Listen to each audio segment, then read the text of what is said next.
ये है unset feeling Shanky के क्लिप्स, जहां आपको बड़े बड़े पॉडकास्ट एपिसोड्स छोटा छोटा करके दिखाया जाएगा। तो देखते रहिए और सीखते रहिए।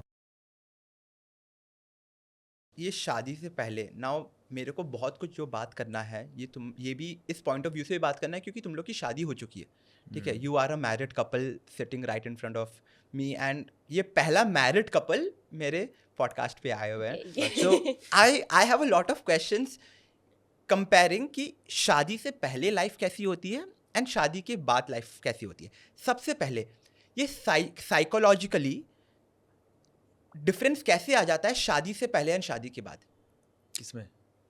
इन a relationship, in our psychology. हाँ, तुम लोग की साइकोलॉजी में। जैसे बहुत सारे, जैसे हम लोग सोचते हैं कि यार शादी कर लिया तो लोगों के दिमाग में है कि यही दिमाग में चल रहा है कि रिलेशनशिप खराब होने लग जाता है, कि वो इंटीमेसी खत्म बदल जाता है, इंटीमेसी खत्म हो जाती है, वो प्यार खत्म हो जाता है, and you are a different person all together. बस शादी से पहले एवरीवन इज एक्साइटेड, सबको शादी करने के जोश में रहता है। तो now you are a life couple sitting right in front of अस।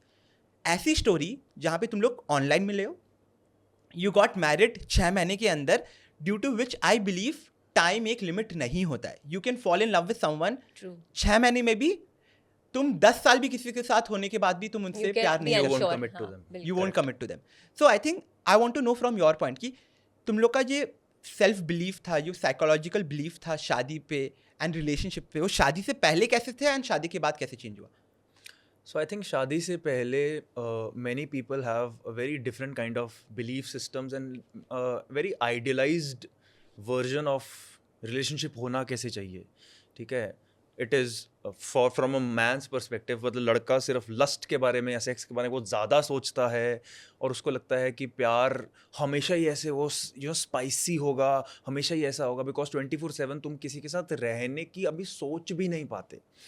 जैसे for I give an example कि अगर आपका कोई बेस्ट फ्रेंड है और आपका बेस्ट फ्रेंड है सच में, तो आप देखना कि अगर आप उस बेस्ट फ्रेंड के साथ रूम शेयर करना शुरू कर दोगे ना, तो लड़ाइयाँ होनी शुरू हो जाएंगी।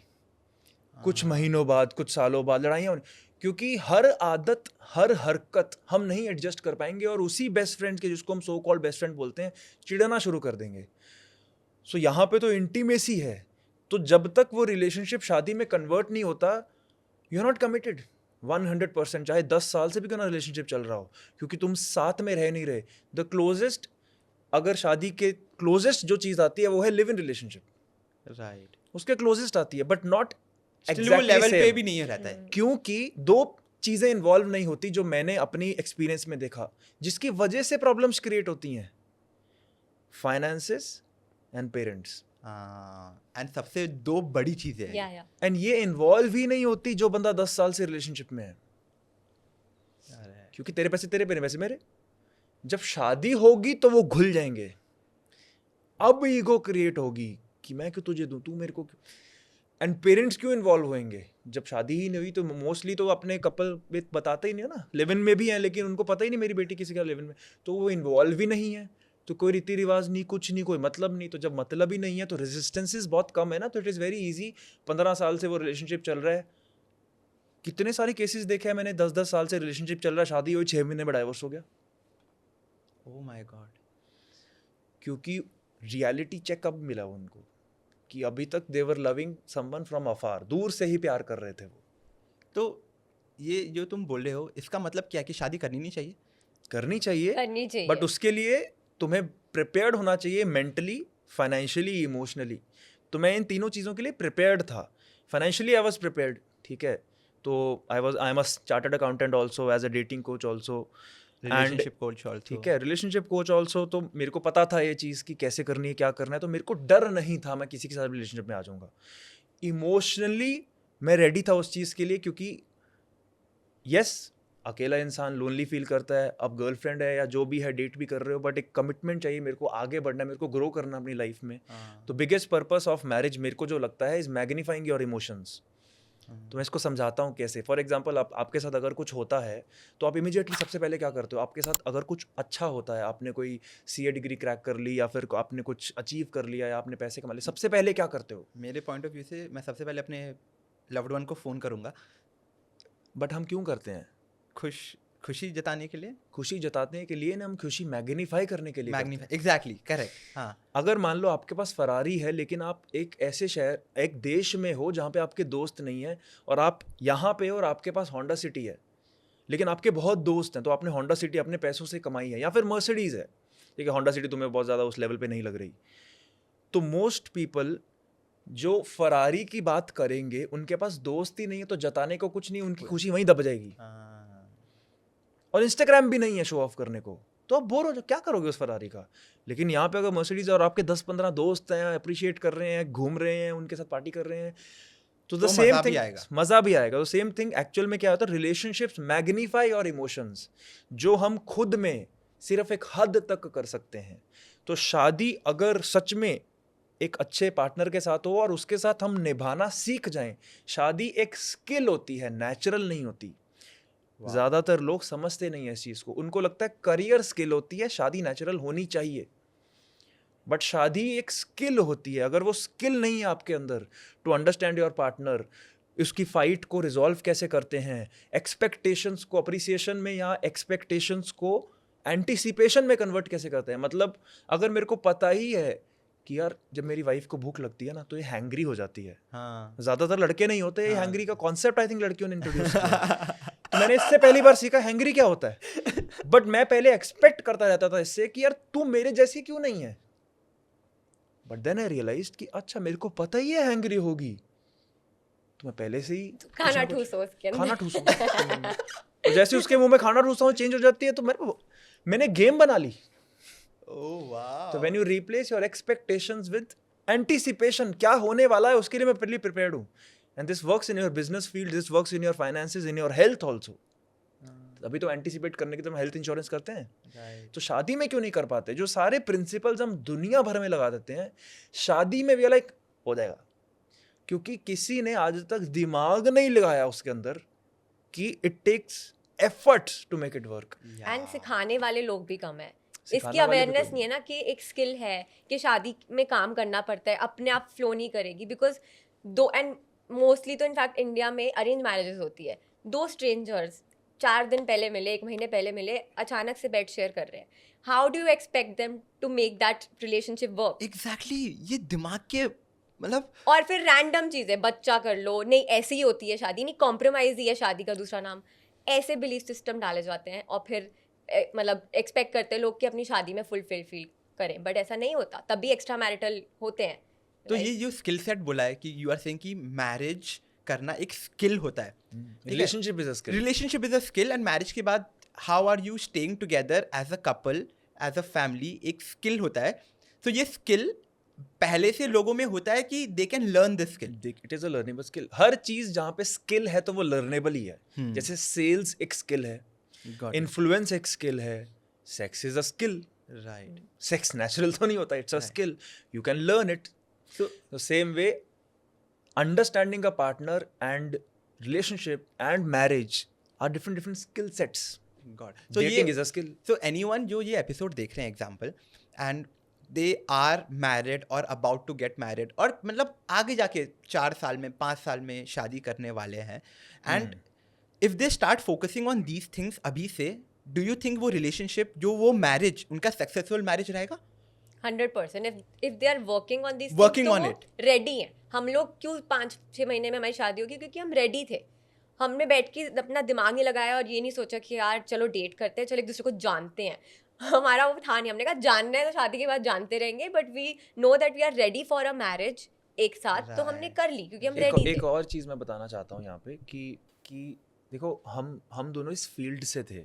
सो I am a dating and relationship coach. तो मैं इतनी इसके ऊपर रिसर्च करके बैठा हूँ और इतना ऑलरेडी इतने सालों से प्रिपेयर्ड हूँ। I have students in this case, and ये भी कर रही थी। तो इसी वजह से भी हम बहुत जल्दी एक दूसरे को बहुत जल्दी ट्रस्ट करके समझ गए कि भाई ठीक है कर लेंगे। But I don't advise someone कि भाई इमीडिएटली 3-4 महीने में उसके शादी करने की बातें कर लेनी चाहिए, just because they are taking that wrong inspiration from us. जब भी मैं किसी को सिखाता हूँ, आई टेल देम कि भाई एक मिनिमम एटलीस्ट 10 महीने से 1 साल लो To to know each other. understand and know and then marry, because it's a very big decision for me. I was like okay, मैं समझ गया, सब कुछ समझ लिया मैंने, बिकॉज जब तुम एक चीज़ के काइंड ऑफ एक एक्सपर्ट बन जाते हो या फिर बहुत ज़्यादा नॉलेज आ जाती है तो तुम्हें इतना टाइम Right. स्पेंड करने की ज़रूरत नहीं पड़ती. तभी तुम लोग के रिलेशनशिप में भी जो 6 महीने में तुम लोग ने शादी कर ली आफ्टर मीटिंग ऑनलाइन, क्योंकि both of you were ready at your own places कि Correct. तुम भी शादी के लिए तैयार थे और तुम भी शादी के लिए, तुम तो मैनिफेस्ट ही कर रही थी Yeah. पूरा ये शादी करना. Exactly. सो कीपिंग ये सब माइंड में, now I want to know तुम दोनों से कि एक चीज़ जो शादी से पहले तुम्हारे दिमाग में था एंड वो चीज़ चेंज हुआ है शादी के बाद, वो क्या चीज़ है ऐसी as a couple? I am think कि क्या चीज़ एज अ चेंज? कपल, मतलब मैं अपना पर्सनल एक हाँ. चीज़ बता सकती हूँ कि हम, और ये आई थिंक बहुत लोग इसके साथ रिलेट करेंगे, कि जब हम किसी से प्यार करते हैं और फिर जब हमारी उससे शादी होती है, तो हम जब प्यार में होते हैं तो हमें उसका सब कुछ अच्छा लग रहा होता है. जब शादी हो जाती है तो हमें लगता है यार ये अच्छा, ये ऐसा भी है, अच्छा ये ऐसा भी है, और फिर लगता है यार I have to love all of him. तो मेरे साथ ये हुआ कि मैंने इसको बहुत, क्योंकि मैं तो इसको जानती भी नहीं थी ना इतने टाइम से, तो जो भी एक्सपीरियंस करा मैंने शादी के बाद ही ज़्यादातर करा. तो मैंने कहा अच्छा ये भी इसकी पर्सनालिटी का पार्ट है, ये भी है, बहुत सारी चीज़ें मेरे को नहीं पसंद, but I chose to love him irrespective. Right. तो तुम्हें उसकी बुरी अच्छी आदतें सब कुछ जो भी उसको तुम उसके बारे में तुमको नहीं पसंद, उससे भी प्यार करना पड़ता है. तो Wow. This change for me after marriage, जो मुझे Wow, बहुत बड़ा wow, रियलाइजेशन. wow. तुम्हारे लिए क्या चेंज हुआ? मेरे लिए ये था कि मेरे को ना एक एक्सपेक्टेशन होती थी कि अगर सब कुछ सही चल रहा है तो इसका मतलब वो मेरे से हमेशा ही प्यार से बात करनी चाहिए, उसको कोई टेंशन नहीं होनी चाहिए, उसको कोई चिड़चिड़ाहट पर नहीं होनी चाहिए. तो मैंने ना एक परफेक्ट रियलिटी बना ली थी कि अगर मैं परफेक्ट हूँ तो वो परफेक्ट ही बिहेव करेगी. वाह. ये शादी से पहले एक एक्सपेक्टेशन, एक आइडियलाइज्ड वर्जन था मेरा. और शादी के बाद आई रियलाइज कि I have to allow myself and her to sometimes be stressful. And उस स्ट्रेस में वो उल्टी सीधी बातें करेगी, हरकतें करेगी, मैं भी करूँगा. एंड मैं थोड़ा रिलैक्स हो गया उस चीज़ से कि मैं हर इंसान से उनका परफेक्ट बिहेवियर एक्सपेक्ट नहीं कर सकता, मैं उनको मार्जिन ऑफ एरर दूंगा. And that helps us to reconcile our relationship even more अगर फाइट होती भी है तो. I think what you said no, just ये सेम मेरे साथ भी है कि मैंने अपने आप को अभी इस पोजीशन में ला दिया है कि मेरे को अगर मैं रिलेशनशिप में हूँ और अगर मैं शादी भी कर रहा हूँ, मेरे को लग रहा है कि I want to make everything right, मैं अपने तरफ से एकदम सही होना चाहिए, तो nothing can go wrong around me. कि अगर मैं खुश हूँ तो I want the other person also to be happy. But what you mentioned is so true कि जस्ट बिकॉज हम लोग आज यहाँ पे बैठ के खुश है, our situation is different, we can not expect the same from the other partner. From the other partner. Sometimes the partner gets jealous. कि you're so happy in your own thing, why are you not paying attention to me? And which is normal. Which is very normal. तो we have to, मतलब हमें ना एक हमारी reality and हमारी जो consciousness है ना उसको 2 हिस्सों में बांटना पड़ेगा. अभी तक एज अ सिंगल पर्सन हमारी कॉन्शियसनेस सिर्फ मैं था. अबे हम करके, और हमारे आसपास दुनिया रिवॉल्व कर रही है. तो हमें अपनी कॉन्शियसनेस को उसके अंदर भी डालना पड़ेगा कि उसके आसपास क्या हो रहा है. ऐसा नहीं है कि मैं अपनी खुशी को डाई डाउन करूंगा, बट उस खुशी को उसको एक्सप्लेन करूंगा and I might dial down a little bit in that moment, ताकि उस इंसान को भी समझ पाऊं एंड देन समझ पाऊं कि वो क्यों दुखी हो रही है. वो दुखी सिर्फ मैलिफिशियस इंटेंशन से नहीं हो रही, मैलिशियस इंटेंशन से नहीं हो रही कि वो मेरी खुशी में खुशी नहीं ढूंढ पा रही. उसका दर्द शायद ज़्यादा है, शायद मैं उसको 2 मिनट के लिए समझ जाऊं तो वो बहुत खुश हो जाएगी. करेक्ट. तो हम लोग को भी it's coming to a same level कि एक लेवल पे आके एक दूसरे को समझना इज वेरी इंपॉर्टेंट. एंड ये वन साइडेड नहीं होता. दोनों साइड अगर एक ही पर्सन करता रहे बार बार, हाँ एक इंसान लीडर बन सकता है. तो as a man being a masculine person I would like to lead. तो मैं ऐसा सोचता हूँ. ज़्यादातर लड़के पता क्या बोलते हैं, वो क्यों नहीं करती, मैं लीडर हूँ ना. सो ट्रू यार. तो once I start doing that तो उसको एक ऑटोमेटिक रेसिप्रोकेशन फील होती है सबकॉन्शियसली, यार वो इतनी केयर करता है तो मैं भी करूँगी. एंड ये काम करता है श्रुति रिलेशनशिप में 100%. ऐसे और क्लिप्स देखने के लिए आप इस चैनल को सब्सक्राइब करो, और इसी क्लिप्स के फुल वर्जन या कि फुल पॉडकास्ट देखने के लिए आप हमारे मेन चैनल पे जाके देख सकते हैं. तब तक के लिए नमस्ते.